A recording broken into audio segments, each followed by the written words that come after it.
Baik, bismillahirrahmanirrahim. Assalamualaikum warahmatullahi wabarakatuh. Alhamdulillahirabbil alamin. Allahumma shalli ala sayyidina Muhammad.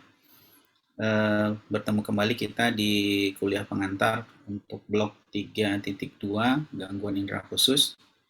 Pada kesempatan kali ini saya akan menjelaskan sedikit tentang gangguan pendengaran akibat kelainan telinga luar. Jadi nanti kita akan membicarakan apa saja bentuk-bentuk kelainan telinga luar dan kemudian apa pengaruhnya terhadap pendengaran kita, serta nanti apa tata laksana atau terapi yang dapat kita berikan.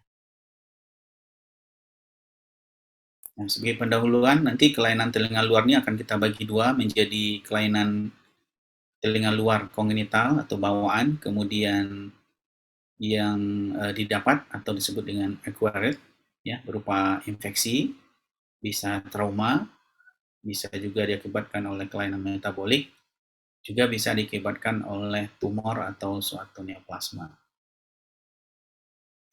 Nah, sedikit kita membahas tentang embriologi telinga luar. Nah, embriologi telinga luar ini berasal dari branchial pertama, ya, merupakan suatu prekursor dari metus acousticus externus. Nah, pada minggu ke-6 dari kehamilan, usia kehamilan itu sudah mulai membentuk cikal bakal dari auricula. Nah, ini kita lihat pada gambar ini. Pada minggu ke-20 itu sudah auricula atau daun telinga, ya, itu sudah sempurna, dan awalnya pinna atau nama lain dari auricula ini, ya, pinna itu berada di daerah daerah leher atau bagian bawah, kemudian berpindah ke lateral dan menuju posisi kranial atau bagian kepala. Nah, kemudian metus acousticus externus ini mulai berkembang pada minggu ke-16. Nah, kemudian selesai dibentuk pada minggu ke-28. Kemudian, nah ini kita lihat perkembangan atau waktu perkembangan dari bagian-bagian telinga berdasarkan usia gestasi atau usia kehamilan. Nah, kini di sini bisa kita lihat untuk daun telinga atau pinna itu dimulai pada minggu ke-6, kemudian komplit itu pada minggu ke-20. Nah, metus acousticus itu pada minggu ke-8, komplitnya pada minggu ke-28. Kemudian telinga tengah atau middle ear itu mulai pada minggu ketiga dan komplit itu pada minggu ke-30. Nah, kemudian vestibular labirin atau keseimbangan telinga kita mulai pada sama dengan telinga tengah, ya, minggu ketiga dan komplit pada minggu ke-20. Dan koklea atau rumah siput itu mulai pada minggu ketiga dan komplit pada minggu ke-20. Nah, ini di sini kita lihat pembentukan dari vestibular labirin atau keseimbangan dengan koklea ini bersamaan, ya, waktunya juga dengan telinga tengah ini pada minggu ketiga. Nah, kemudian terbentuk komplitnya, sempurnanya itu antara pinna, vestibular labirin, dan koklea itu sama pada minggu ke-20. Nah, apa yang bisa kita jadikan suatu kesimpulan pada pernyataan ini? Nah, berarti kalau misalnya ada gangguan di atau bentuk dari kelainan telinga luar ini, misalnya nanti akan kita temukan tidak ada daun telinga misalnya. Nah, ini berarti belum tentu kelainan telinga luar ini diikuti oleh kelainan di telinga tengah dan telinga dalamnya, ya. Karena dilihat dari waktu mulainya ini berbeda gitu. Ya, mulai dari mulai dari terbentuknya pinna sama koklea itu berbeda gitu.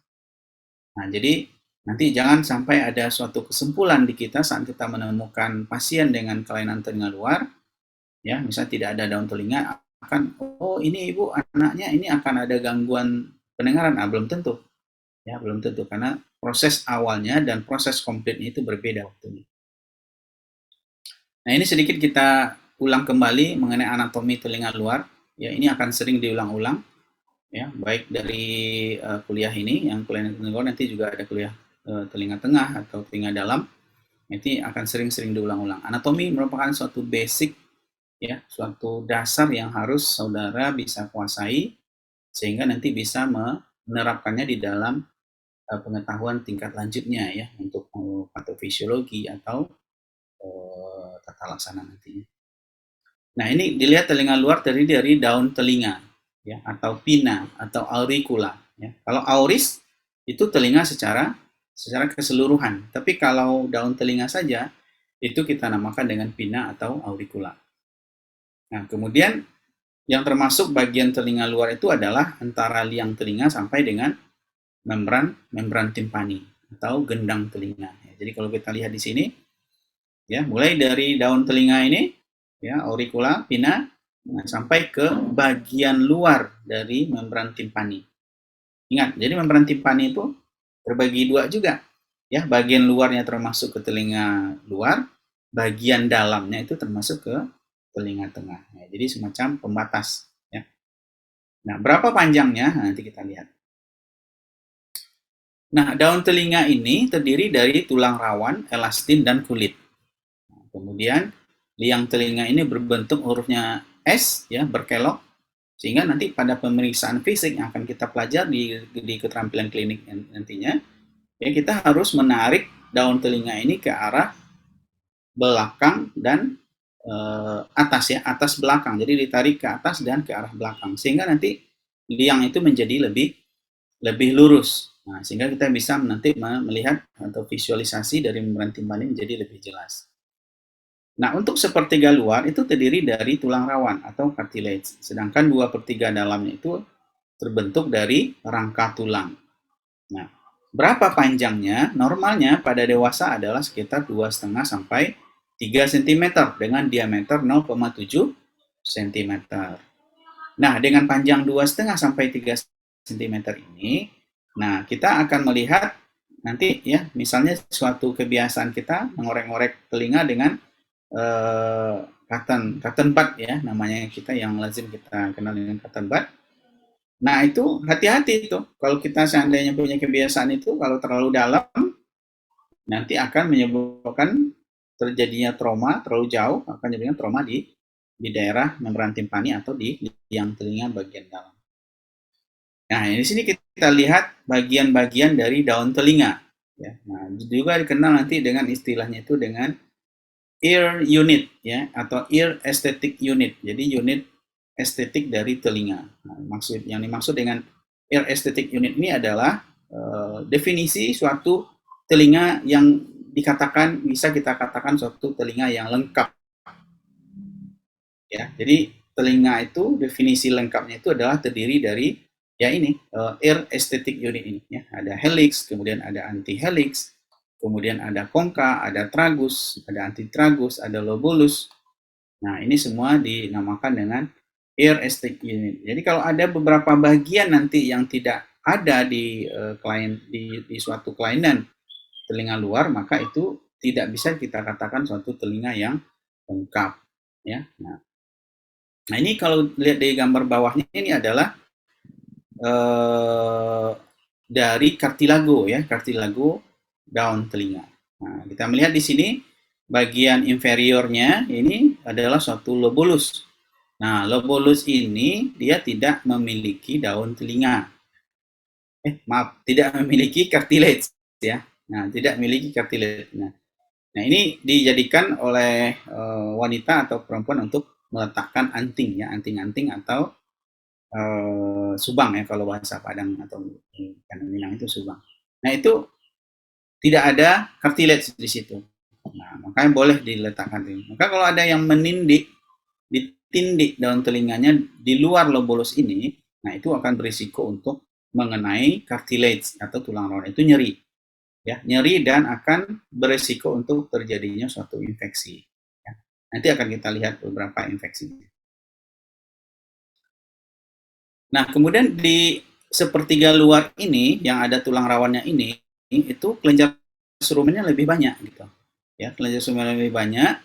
Kemudian 2/3 dalam kelenjar serumennya lebih sedikit. Nah, jadi kalau melihat ciri khas dari anatomi seperti ini, maka kita seharusnya hanya mendapatkan serumen ini di mana? Ya, di luar ini saja ya, di luar saja. Jadi kalau ada serumen yang sudah sampai di dalam di membran timpani, berarti ada yang mendorong-dorongnya ke dalam gitu. Nah, kenapa? Karena serumen itu harusnya di dalam ini cuma sedikit gitu. Nah, jadi kalau ada kita mendapatkan kasus impacted serumen yang sampai mendesak ke dalam ke membran timpani, nah itu biasanya didorong-dorong oleh tangan, ya, oleh tangan mendorongnya ke dalam. Nah, jadi suatu kebiasaan yang kurang baik, ya, sehingga bisa mengakibatkan nyeri, ya, kemudian juga lebih sulit untuk mengeluarkan, sudah terlalu padat, terlalu dekat dengan gendang telinga, membran timpani itu rasa nyerinya juga lebih lebih hebat. Jadi lebih sulit dan lebih beresiko untuk membersihkan. Nah, ini kita lihat perdarahan dari telinga luar, ya. Yang paling utama itu adalah ini cabang utama dari arteri karotis eksterna, ya. Kemudian dia untuk bagian atasnya itu arteri temporalis superficial. Kemudian untuk di bagian belakang itu adalah arteri auricularis posterior, ya. Ada nggak di sini nih? Ya, auricularis superior. Nah, ini dia. Nah, ini bagian belakang, ya, arteri auriculis posterior. Nah, ini cabang utamanya untuk mendari belakang. Kemudian untuk daerah atas dan depan itu adalah arteri temporalis superficialis. Nah, ini dua ini. Untuk persarafan, nanti disarafi oleh percabangan dari di cervical 2 dan 3, ya, nervus auricularis major atau greater auricular nerve, ya, cabang dari 2 3, kemudian occipitalis lesser occipital, kemudian auriculotemporal atau V3. Nah, ini sini kita lihat untuk bagian tengah liang telinga itu, ya, itu disarafi oleh nervus 7 dan vagus. Nanti ada kita mengenal nanti ada refleks vagal. Jadi kalau mengorek-ngorek liang telinga terlalu dalam, terlalu ke belakang, itu kan ada respon batuk, ya, kemudian batuknya makin hebat. Nah, itu kalau kita sedang membersihkan serumen pasien itu hati-hati tuh. Itu sudah mulai terangsang dari refleks vagalnya. Kalau kita lanjutkan nanti bisa pasien singkop, ya, pingsan tiba-tiba gitu. Nah, itu ada beberapa kejadian kita membersihkan serumen pasien, terangsang refleks vagalnya dan dia terjadi singkop, ya. Kalau itu nanti kita baringkan, ya, berikan kakinya, kemudian diberikan oksigenasi kalau perlu, dan biasanya segera pulih kembali, ya. Kemudian cabang dari nervus vagus, ya, tadi kita sampaikan, kemudian cabang dari nervus facialis atau nervus 7, ya. Nah, ini mensuplai daerah kongka dan bagian dari retroaurikular. Nah, ini otot-otot yang membentuk atau menyusun dari daun telinga atau auricula, yaitu otot-otot ekstrinsik auricula menghubungkan auricula dengan tengkorak dan kulitnya, ya, itu menggerakkan telinga secara menyeluruh. Tapi yang menggerakkan telinga ini tidak seperti otot-otot bagian tubuh kita yang lain yang menggerakkan organ yang lain, ya, seperti tangan, kaki, tidak. Walaupun beberapa individu kita melihat dia bisa menggerakkan daun telinganya, ya. Jadi daun telinganya bisa bergerak, bergerak seperti itu. Mungkin otot-otot ekstrinsiknya cukup kuat kali, ya, jadi bisa menggerakkan daun telinga. Kemudian otot intrinsik auricula menghubungkan bagian dari auricula bagian sini. Ya, otot-ototnya kecil, tidak terlalu besar.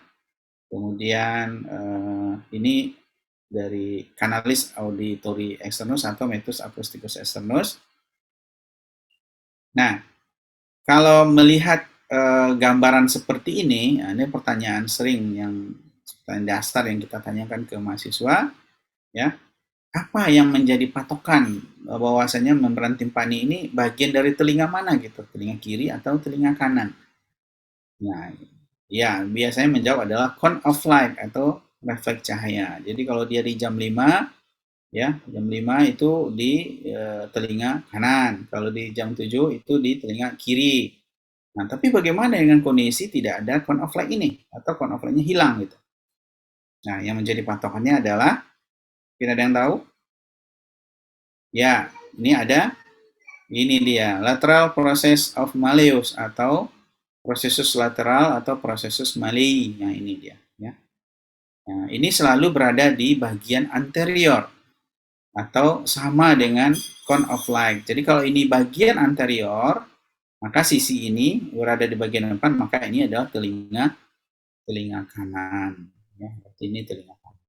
Jangan lupa. Jadi patokannya Pertama cone of light, yang kedua adalah ini, processus lateralis atau processus malei.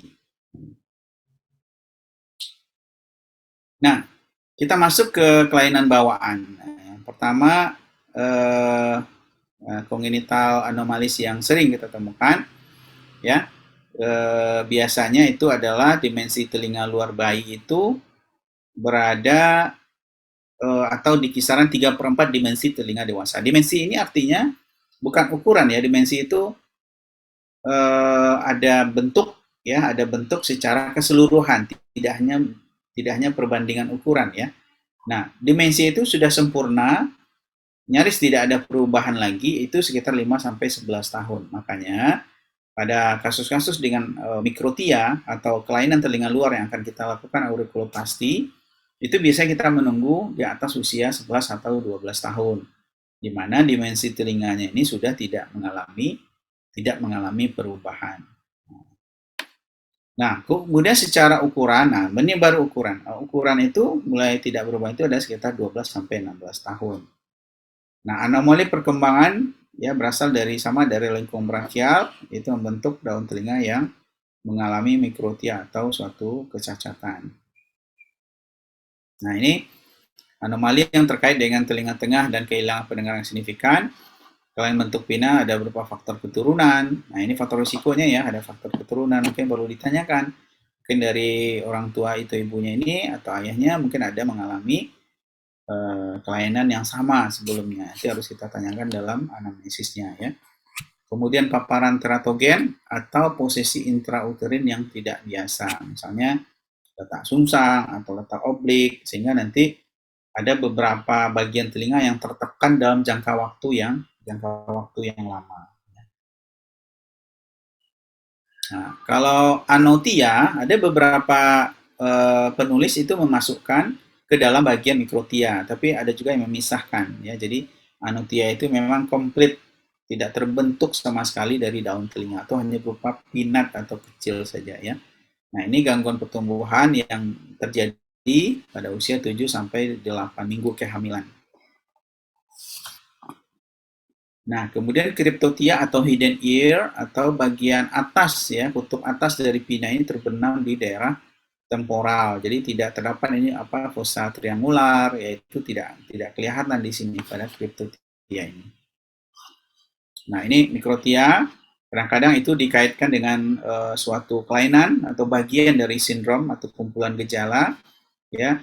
Bisa sindrom fetal alcohol syndrome, kemudian bisa maternal diabetic syndrome, atau juga bisa diakibatkan pemakaian dari thalidomid ya atau isotretinoin atau exposure dari isotretinoin. Nah, ini perlu kita tanyakan saat kita melakukan anamnesis. Kemudian kelainan berikutnya adalah poliotia atau mirror ear. Jadi ada kondisi normal bergabung ke dalam pina. Jadi seperti seolah-olah ada bagian telinga yang lain di depan telinga yang normal ya. Jadi di depan tragus dan di aspek posterior pipi seperti seolah-olah ada telinga tambahan. Jadi makanya poliotia atau telinganya lebih dari satu gitu ya. Kemudian ada stahalbar atau disebut juga dengan satiro ear atau lobe ear, di mana bagian helix atau bagian atasnya ini ya itu flat, tidak ada, datar aja ya bagian helixnya ini. Kemudian prominent ear atau bad ear, nah ini cukup sering juga kita temukan mungkin di dalam kehidupan kita sehari-hari, mungkin ada yang banyak telinga jengang gitu ya. Nah itu bad ear atau anti helixnya tidak ada atau inadequate, nah, jadi tidak terbentuk bagian terlalu lebar gitu dari fossa triangular yang ini, bagian superiornya terlalu lebar, telinga jengang, jadi seolah seperti telinga kelelawar ya. Nah, untuk kasus-kasus kelainan bentuk pina atau auricula di atas, nah kalau kita temukan misalnya pada bayi atau bayi baru lahir, maka kita harus pandai mengedukasi pasien bahwasanya yang penting saat lahir itu, ketika kita ketemukan kelainan kognitif itu adalah bagaimana kita memastikan gangguan terdapat atau tidak dari gangguan pendengaran dari bayi tersebut. Nah, jadi maksudnya seperti yang kita bahas di awal tadi, proses embriologi telinga, kita harus memastikan bahwa bayi ini walaupun ada kelainan telinga luar, tapi dia tidak ada mengalami gangguan pendengaran atau masih pendengarannya masih baik, ya, atau bagaimana kondisi pendengaran itu harus kita pastikan dulu. Nah, pemeriksaannya nanti itu dijelaskan nanti mungkin oleh konsulen yang lain, ya. Tapi nanti akan ada pemeriksaan khusus, diantaranya adalah BERA atau dengan OAE, ya. Nah itu harus nanti ada apa diagramnya ya. Jadi ada protap, ada diagramnya, ya. Biasanya itu ada congenital hearing loss atau gangguan pendengaran di bawah sejak lahir, ya. Itu akan biasanya itu diberikan oleh Dr. Mirza ya kalau nggak salah saya itu. Nah, itu 2 bulan setelah lahir untuk kasus-kasus yang bayi yang lahir di luar rumah sakit ya itu harus sudah ditegakkan itu ada gangguan pendengaran atau tidak. Kemudian kalau bayi yang lahir di rumah sakit dengan faktor resiko ya ada universal screening nanti atau yang ada faktor risk factor screeningnya nanti itu sebelum keluar rumah sakit dia harusnya sudah kita ketahui dia ada gangguan pendengaran atau tidak. Jadi misalnya kalau bayinya lahir di rumah sakit nih, kemudian kita temukan mikrotia tadi, maka sebelum meninggalkan rumah sakit, kita seharusnya sudah tahu bahwasanya di telinganya ini walaupun telinganya kurang lengkap, tapi dia tidak mengalami gangguan pendengaran secara keseluruhan gitu. Artinya misalnya kokleanya masih baik, ya pendengarannya mungkin masih baik bagus gitu ya, cuma mengalami sedikit gangguan konduktif saja. Itu harus kita tegakkan sebelum dia keluar dari rumah sakit. Nah, intervensinya itu harus diberikan sebelum dia berusia 6 bulan. Nah, untuk gangguan pendengarannya, sekali lagi itu untuk gangguan pendengarannya. Nah, bagaimana dengan perbaikan kosmetiknya atau bentuknya? Tadi udah saya singgung sedikit bahwasanya itu akan dilakukan pada usia dia sudah dimensi auricula atau pilar ini sudah sama dengan dewasa, itu pada usia sekitar 12 sampai 16 tahun ya kalau untuk usianya. Nah, kita masuk ke berikutnya. Untuk tindakannya ini dinamakan dengan aurikuloplasti atau membentuk atau memperbaiki bentuk dari auricula atau pina.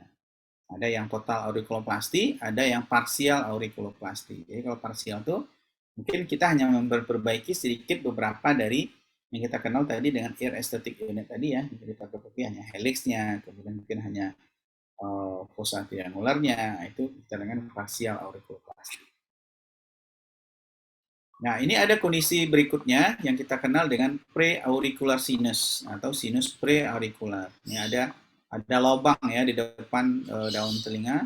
Nah, biasa kalau dia baru lahir atau kondisi yang belum terjadi infeksi, maka dia akan hanya berbentuk seperti titik saja ya di depannya. Tapi kalau kita sudah terinfeksinya biasa disertai dengan kondisi misalnya demam atau infeksi saluran nafas atas ya. Nah, itu dia akan keluar nanah seperti ini, mengalir. Ya, sebelum keluar nanah dia mungkin hyperemis, edem, buka seperti ini ya sampai ke belakang. Nah, kalau dia pecah, keluar nanah ya. Kalau dia berulang nanti tertimbul abses seperti ini.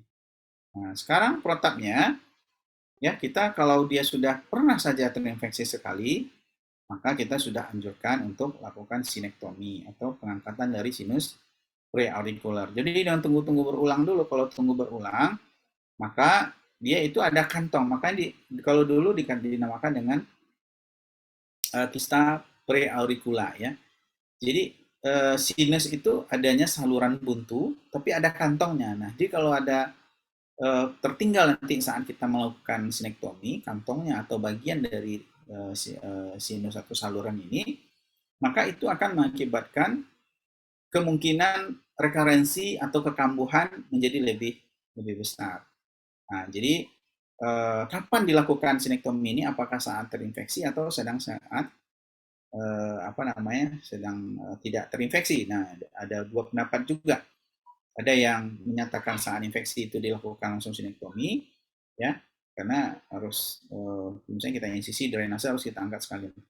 Tapi kalau kita di sentral kita, itu biasanya kita tunggu dia sampai kondisi infeksinya tenang dulu, ya, sehingga nanti kita bisa meyakinkan bahwasanya seluruh trek atau saluran ini bisa terangkat sempurna. Ya, jangan mencegah terjadinya kekambuhan. Nah, kalau dia sudah seperti ini, abses besar ya, maka defeknya jadi semakin besar. Nah, kadang perlu kita lakukan dinamakan dengan flap atau ditarik ya untuk menutupi defek yang kita buang yang cukup besar. Nah, ini ada juga dikenal dengan tragus accessorius, ya, tragus accessorius ini berada di depan tragus yang normal. Nah, ini biasanya terdiri dari kartilago yang berukuran kecil, kemudian terletak di depan tragus dan mengarah ke bola. Itu biasanya kita buang ya, kita buang, ya, kemudian kita jahit, ya, seperti ini bisa tidak ada gangguan pendengaran biasanya. Nah, ini suatu kondisi yang disebut dengan atresia of external ear canal. Jadi atresia itu penyempitan dari kanal atau saluran dari telinga luar. Ya, jadi keluhannya nanti adalah keluhan telinga tersumbat, bisa disebabkan oleh, nah komponennya bisa tulang atau bisa juga lapisan fibros. Ya. Nah itu biasanya berkaitan dengan first arch syndrome, jadi sindrom dari arcus branchial yang pertama juga ya. Nah, jadi atresia ini atau penyempitan ini bisa bilateral atau bisa unilateral, bisa satu, bisa daun telinga. Nah, pada gambar ini kita melihat kalau yang berwarna ini adalah fibrosnya ya, lapisan fibrosnya. Jadi bisa komponen itu bisa fibros, bisa tulang ya, bisa tulang, komponen tulangnya. Nah, ini untuk meyakinkan ini, untuk mengetahui ini biasanya kita lakukan pemeriksaan pencitraan ya, bukan pencitraan pejabat ya itu ya, tapi pencitraan, pemeriksaan radiologi ya, radiologi untuk tulang. Maka yang paling baik adalah dengan pemeriksaan CT scan ya, atau computerized tomography scan ya. Nah, ini lihat komponennya, ada komponen fibros ya, ada komponen oseus ya. Nah, jadi nanti kalau di CT scan itu akan terlihat tuh berapa tebalnya ya, kemudian berapa ukurannya pun bisa kita ukur nanti. Nah, masuk ke kelainan infeksi, kita lanjutkan dengan otitis eksterna. Ya, ini sering dikenai oleh atlet ya, atlet renang atau penyelam. Nah, dulu ada juga dikenal dengan istilah invasif atau malignan otitis eksterna. Itu pada penderita diabetes, kemudian imunokompromis, juga bisa ditemukan pada anak-anak yang ada benda asing di telinga, kemudian ada reaksi tumbuh infeksi di kulit yang telinga. Nah, untuk kuman yang bisa menyebabkan gejala yang lebih berat itu bisa disebabkan kuman Pseudomonas aeruginosa. Ya, itu bisa menyebabkan malignan otitis eksterna, dan kalau dulu sebelum dikena antibiotik yang cukup baik seperti sekarang, itu kondisi ini bisa menyebabkan suatu kematian. Nah, akut diffuse otitis eksterna ini bentuk umum dari otitis eksterna sering mengenai swimmer, kemudian onsetnya cepat dalam waktu 48 jam, kemudian bisa disertai dengan gejala seperti otalgia atau nyeri telinga, itching atau telinga gatal, rasa penuh di telinga, kemudian ada atau tanpa berkurangnya pendengaran dan nyeri saat mengunyah. Nah, kalau nyeri saat mengunyah inilah yang biasanya yang menyebabkan pasien datang untuk berobat ke THT. Nah, gejala tambahan bisa nyeri tekan tragus atau nyeri tarik auricula. Nah, ini bisa nanti kita pelajari di keterampilan klinis nanti ya. Nah, atau bisa juga ditemukan pembesaran limfadenitis regional atau eritema dari membran timpani. Komplikasi selulitis. Selulitis itu radang dari soft tissue di dalam telinga seperti ini ya. Jadi dia lebih merah, hiperemis. Kemudian kalau lebih berat nanti bisa menyebabkan keterlibatan tulang rawan atau prikondritis, atau juga bisa jadi kondritis ya. Kemudian otitis eksterna kronis bisa menyebabkan penyempitan atau medial kanal fibrosis, terbentuk fibrosis yang menyebabkan kanal dari acusticus terminus itu menjadi lebih kecil. Nah, bagaimana terapinya? Yang pertama, minimalisir trauma, kemudian aural toilet atau pembersihan telinga itu dilakukan oleh dokter THT. Ya, jangan bersihin sendiri di rumah, nggak boleh ya. Kemudian diberikan atau dilakukan pemberian antibiotik dengan kortikosteroid topikal, atau bisa dengan tampon telinga atau dengan tetes telinga ya. Jika diperlukan kalau ada gejala sistemik, ditemukan gejala sistemik, maka kita bisa memberikan antibiotik sistemik. Dan idealnya ini tentu dengan sesuai kuman penyebab. Jadi kalau ada titik eksena, maka kita sebaiknya juga melakukan kultur dan sensitivitas kuman. Jadi kita tahu nanti kuman apa, maka diberikan antibiotik sesuai dengan hasil kulturnya ya. Nah, kalau sudah terbentuk fibrosis tadi atau stenosis dari liang telinga, maka itu akan menyebabkan gangguan pendengaran. Nah, untuk itu, kadang-kadang harus kita melakukan namanya kanaloplasti, ya, atau kita bor, ya, atau kita bikin lebar lagi tuh saluran telinga tadi. Nah, kalau perlu, ya, karena kita bor kulit yang lama kita buang, maka kita bantu kita pasang kulit yang baru, bisa dilakukan dengan skin graft, ya, dari tempat lain. Kemudian kondisi selanjutnya adalah otomikosis atau jamur, ya, jamur kuping. Nah, ini cuma jamur kuping yang bisa dimakan ya. Nah, ini atau disebut juga dengan fungal otitis externa. Ini infeksi kronis pada lapisan superficialis atau permukaan dari kanalis akustikus dan bisa mengenai dari membran timpani. Ya, keluhnya adalah sangat gatal ya, gatal banget. Kemudian kalau dia sudah terjadi infeksi sekunder atau superimpos dengan infeksi bakteri, yang akan nyerinya lebih dominan. Nah, jadi campuran. Nah, predisposisi bisa penggunaan jangka panjang dari antibiotik topikal dan preparat steroid topikal. Jadi nggak boleh jangka panjang itu nggak boleh diberikan obat tetes atau obat topikal lainnya dari steroid ya. Nah, jenis jamur yang terbanyak itu adalah Aspergillus itu 80-90%. Kemudian jenis yang lain adalah Candida. Nah, kemudian treatmentnya non farmakologis, cleansing dan diberi demam, dibersihkan secara rutin. Kadang-kadang ya bisa kita bersihkan tuh sekali 2 hari atau sekali sehari itu dibersihkan dengan baik, kemudian dioles lagi obat anti jamurnya ya. Nah, obat anti jamurnya bisa berupa amphotericin B 3%, bisa clotrimazole, golongan azol ya, ada ketoconazole, miconazole, nanti bisa kita berikan. Kemudian ada herpes zoster oticus atau varicella zoster virus ya, disebabkan oleh virus varicella zoster. Nah, secara klinis ya, gejalanya adalah otalgia atau nyeri, kemudian ada tinnitus atau telinga berdenging, kemudian bisa juga gangguan pendengaran, ada vertigo juga ya, kemudian bisa erupsi vesikular di daerah itu acousticus asenus dan auricula. Nah, tata laksananya bisa diberikan antibiotik, kemudian corticosteroid topikal, kemudian antiherpetic agent, dan kemudian corticosteroid dosis tinggi, paralisis wajah, antibiotik sistemik jika ada infeksi sekunder. Nah, kalau sudah terjadi paresis saraf facialis, nah itu bukan herpes zoster oticus lagi, tapi dikenal dengan Ramsay-Hunt syndrome. Nanti kalau ada pertanyaan nanti apa sih bedanya herpes zoster oticus dengan Ramsay-Hunt syndrome? Nah, bedanya adalah Ramsay-Hunt syndrome itu sudah terdapat paresis saraf facialis. Nah, berikutnya ada trauma.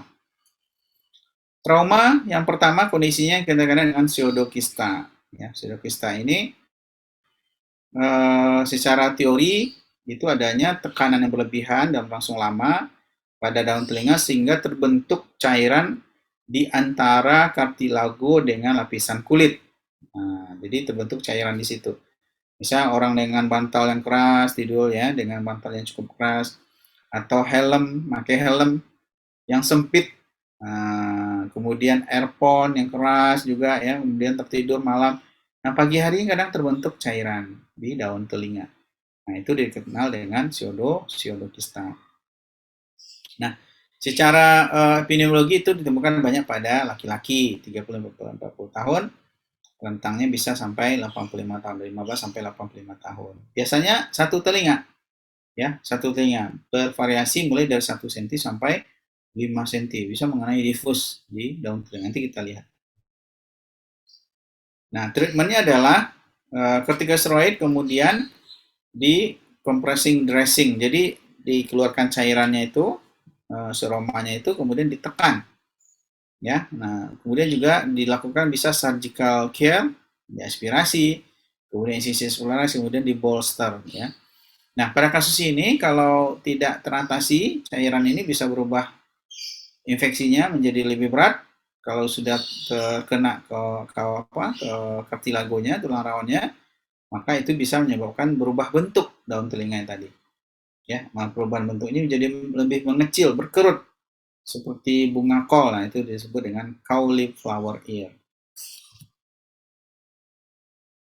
Nah, kemudian ini kondisi keloid. Nah, keloid ini kelainan biasanya berulang, ya. Kalau ada trauma sebelumnya, mungkin akibat apa? Tapi ini biasanya respon dari tubuhnya juga, ya, dari tubuh pasien yang berlebihan. Misal bekas anting, kemudian lama-lama bekas anting itu terbentuk granulasi, kemudian besar-besar menjadi keloid. Nah, ini seringkali berulang, ya. Nah, seringkali berulang.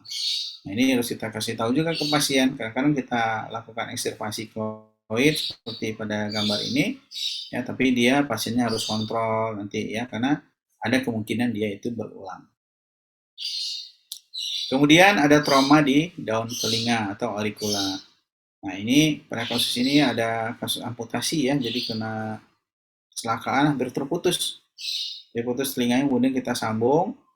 Nah, dalam penjahitan ini, maka ini kita bisa semaksimal mungkin bagaimana itu membentuk kontur yang senormal mungkin, ya. Jadi didekatkan.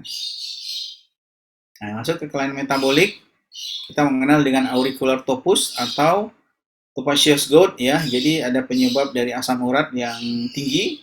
Nah, tidak hanya pada jari-jari atau kaki yang akan ada keluhan, bisa juga bisa ditemukan topus.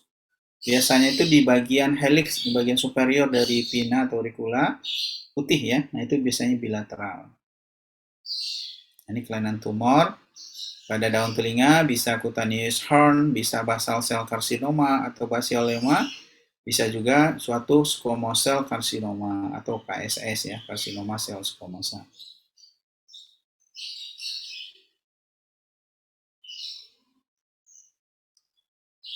Nah, ini basal cell carcinoma, basiolema yang mengenai darah temporal daun telinga, ya, sampai daun telinganya sudah habis, ya, sampai hampir putus. Nah, ini kita lakukan wide ACC, kemudian kita lakukan cervicofacial flap, ditarik kulit dari leher kemudian untuk menutupinya.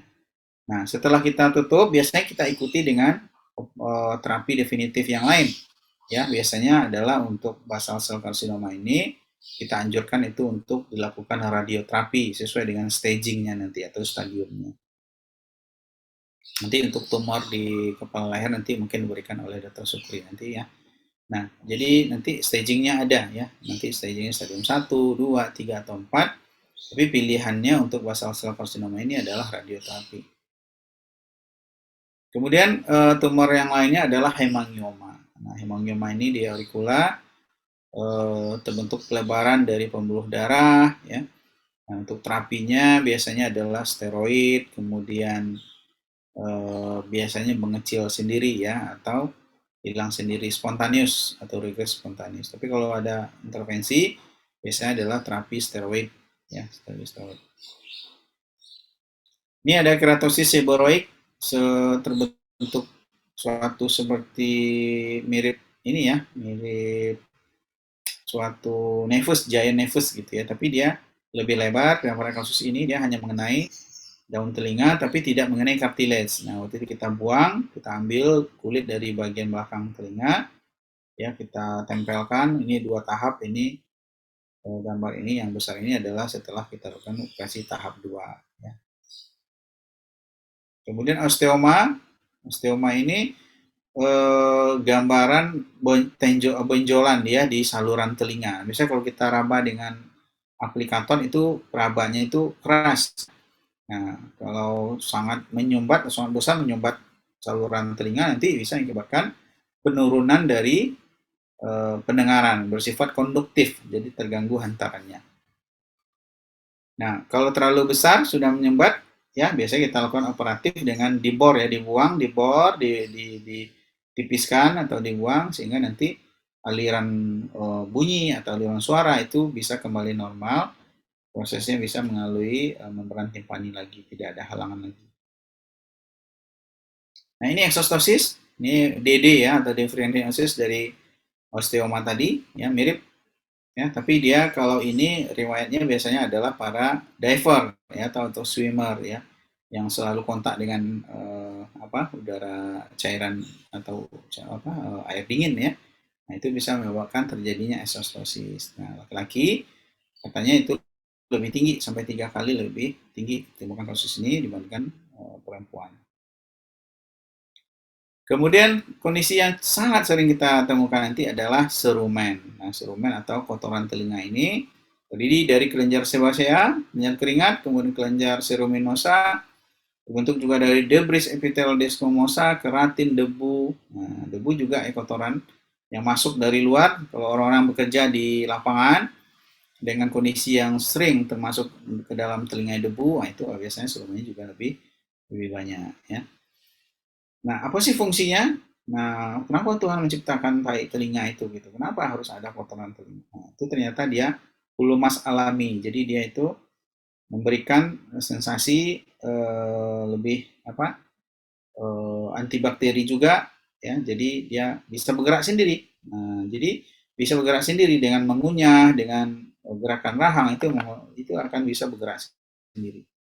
Nah, komposisinya dari kotoran ini ada lipid, ada protein, ada hyaluronic acid, kemudian ada asam silaik, ya ada enzim, ada imunoglobulin juga. Nah, kalau diukur pH-nya itu dia bersifat lebih sedikit asam ya, itu 5,2 sampai 7,0. Nah, itu saya bilang tadi dengan gerakan bergeraknya rahang ya mengeluarkan serumen, jadi prosesnya alami, tidak perlu dibantu. Justru kalau kita mengorek-ngorek maka itu akan menjadi terhambat, proses alami itu menjadi terhambat.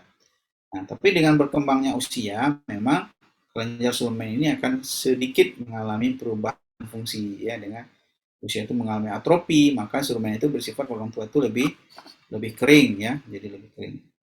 Nah, hati-hati mengeluarkan serumen pada orang tua karena yang bersifat lebih kering, lebih nempel di saluran. Kalau kita keluarkan, kita tarik, nah itu biasanya terbawa tuh kulitnya itu. Nah, jadi lebih mudah terjadi otitis eksternal. Hati-hati. Gejala dan tandanya adalah hearing loss, ya, konduktif lateral, kemudian sensasi benda asing, telinga rasa penuh, tinnitus, walaupun jarang ya, ada vertigo atau dizziness, kemudian nyeri atau tidak nyaman di telinga. Bisa juga gatal-gatal dan bisa timbul refleks batuk ya berkaitan dengan refleks batuk tadi. Nah, teknik mengeluarkan serumen secara manual dengan spoon ya, dengan baik dari plastik ataupun logam ya, bisa didahului dengan seremonolitik atau pengencer tai telinga ya. Yang paling aman adalah dengan irigasi ya. Seremonolitik ini ada yang berbahan dasar air ya, ada berbahan dasar alkohol ya. Nah, itu masing-masing ada kelebihan dan kekurangan ya. Kalau alkohol biasanya kalau serumen itu ada gejala infeksi itu biasanya lebih nyeri, itu lebih sakit dari pasiennya. Nah, irigasi ini kita menggunakan syring yang 50 cc biasanya, kemudian needle-nya itu nomor 16 18 digunting, kita ambil sedikit ujungnya, ya, kemudian airnya itu sama dengan suhu tubuh, ya 37,5.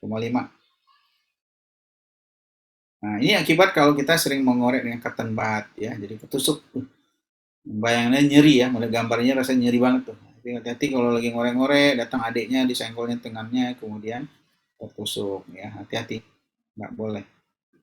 Jadi yang membawa ini cotton bud ini biasanya adalah kuda laut ya. Jadi jangan setelah pakai cotton bud maka kita tidak boleh membuang sembarangan ya, karena apa nanti diambil oleh kuda laut untuk dibersihkannya ya. Ini di pantai Nusa Tenggara Barat di Sumbawa ya. Jadi jangan buang sembarangan. Setiap sampah yang berbahan plastik ya itu jangan dibuang sembarangan ya.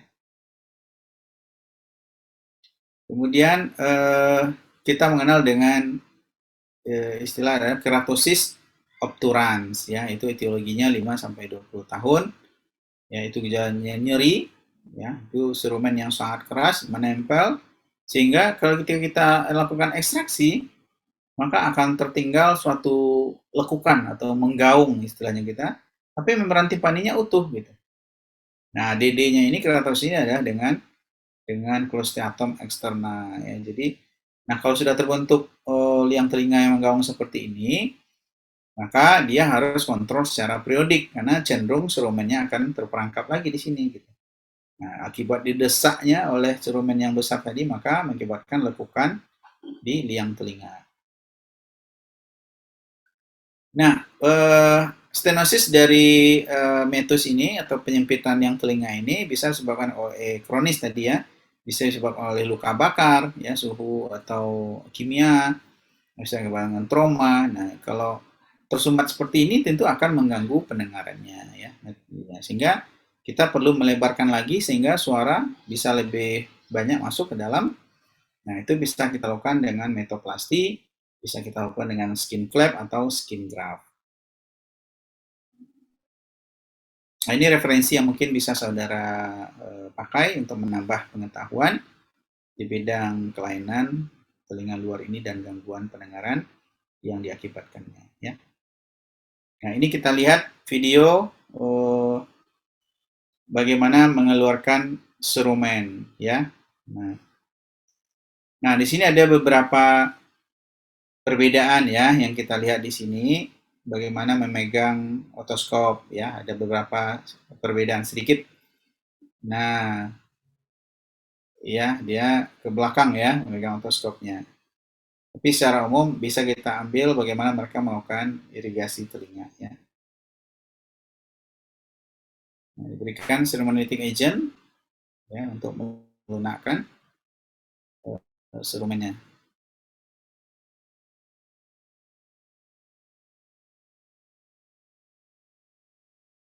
Nah, itu suhunya diatur suhu tubuh ya.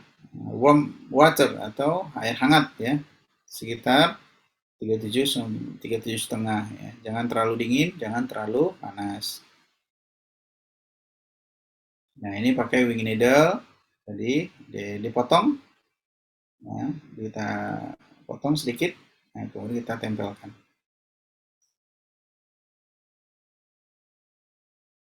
Nah, kemudian dia memegang, kalau ada asisten, bantu pegang narbekannya ya.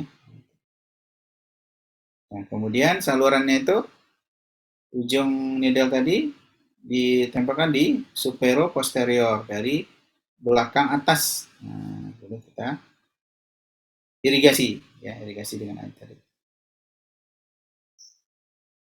Nah, setelah irigasi pasien sudah miring supaya mengalirkan air. Nah, kalau perlu nanti kita bersihkan dengan cotton aplikator airnya. Nah, kemudian dilakukan reeksaminasi atau pemeriksaan ulang apakah masih ada tertinggal atau tidak.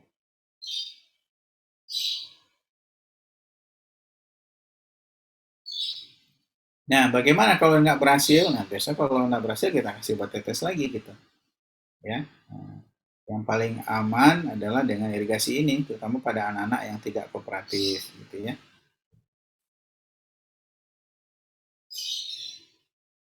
Nah, ini manual ekstraksi,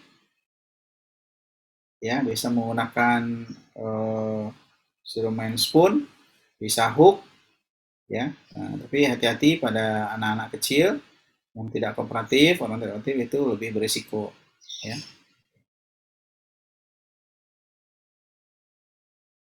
Oke, nanti untuk bahan videonya mungkin kita lihat di internet ya, sudah ada itu pemeriksaan fisik THT. Nanti kita juga pelajari nanti di keterampilan klinik. Oke, nah, ini alat yang bisa kita gunakan. Ada ali ear kuret, kuret telinga, alligator forceps, dan laser suction atau suction yang panjang itu. Oke, kita lanjut aja dulu ya. Oh, ternyata udah habis. Baik. Baik, mungkin itu yang bisa saya sampaikan. Terima kasih atas perhatiannya. Nanti akan kita berikan juga bahannya. Silakan saudara pelajari.